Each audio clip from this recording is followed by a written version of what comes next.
Por que o sistema presidencialista dá certo somente nos Estados Unidos e dá errado para os vários países que copiaram o modelo norte-americano?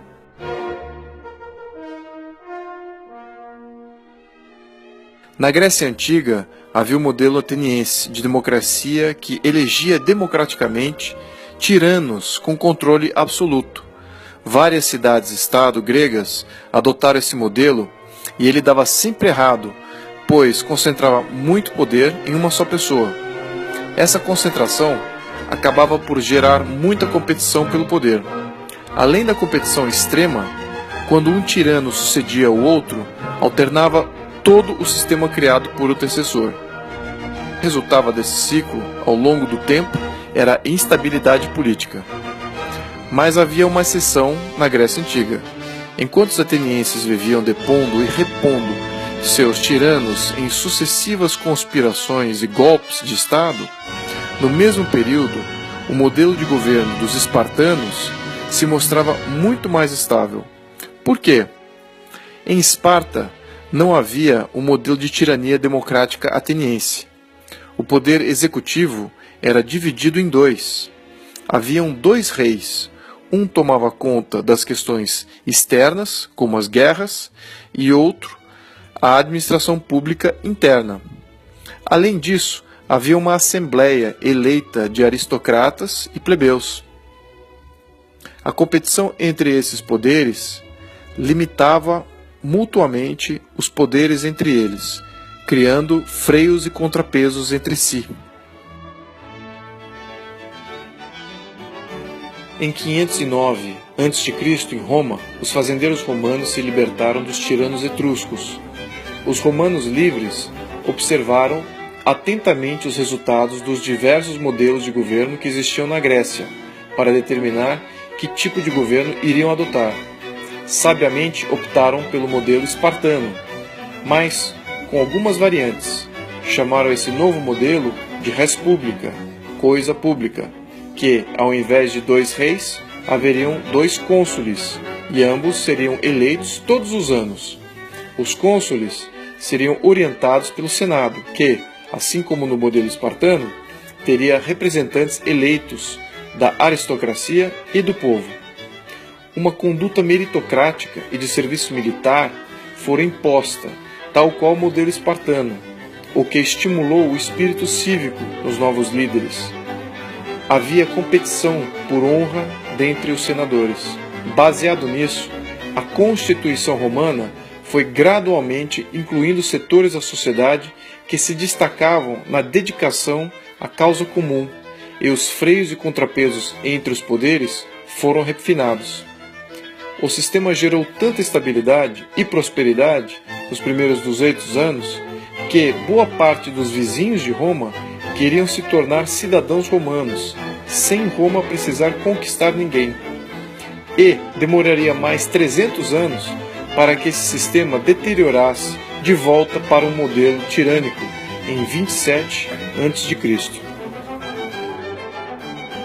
Mais tarde, em 1787, nos Estados Unidos, os pais fundadores dos Estados Unidos se depararam com o mesmo problema que os romanos se depararam 2.300 anos antes. Depois de se livrarem da tirania inglesa, eles optaram por abraçar a sabedoria histórica greco-romana até então. Criaram uma constituição separando o poder executivo em dois. Havia um chefe de Estado, que chamaram de presidente, que trataria somente de assuntos externos, enquanto deixaria a administração pública para ser feita por cada chefe de governo de cada Estado membro da Federação. Portanto, o chefe de Estado e o chefe de governo tinham funções distintas e um limitava a ação do outro. A Constituição norte-americana é muito clara em definir que a função do presidente não era governar, mas sim somente representar a República e somente interferir nos Estados-membros para proteger o cidadão contra possíveis ações abusivas dos governadores. Em outras palavras, o presidente era para ser visto como um protetor da liberdade de cada cidadão e não como um governador de pessoas. Alguns anos mais tarde, no Brasil, quando Dom Pedro I encomendou a primeira Constituição do Brasil, em 1824, ele aplicou essa mesma sabedoria que os Estados Unidos e República Romana haviam aprendido com o modelo de Esparta antiga. A estrutura de poder do Brasil imperial separava a função do imperador como chefe de Estado e a função do primeiro-ministro como chefe de governo. Como o poder executivo era dividido, os poderes se limitavam mutuamente, e o sistema, mais uma vez, se provou extremamente estável e gerador de prosperidade durante todo o século XIX. No quesito estrutura de poderes executivo, a diferença entre o nosso sistema e o norte-americano era somente no rótulo. O Brasil era uma monarquia constitucionalista, enquanto que os Estados Unidos, uma república. Mas, na base dos dois sistemas, tinha o princípio ativo da separação das funções do poder executivo, em dois, e ambos com processos de legitimidade popular distintos.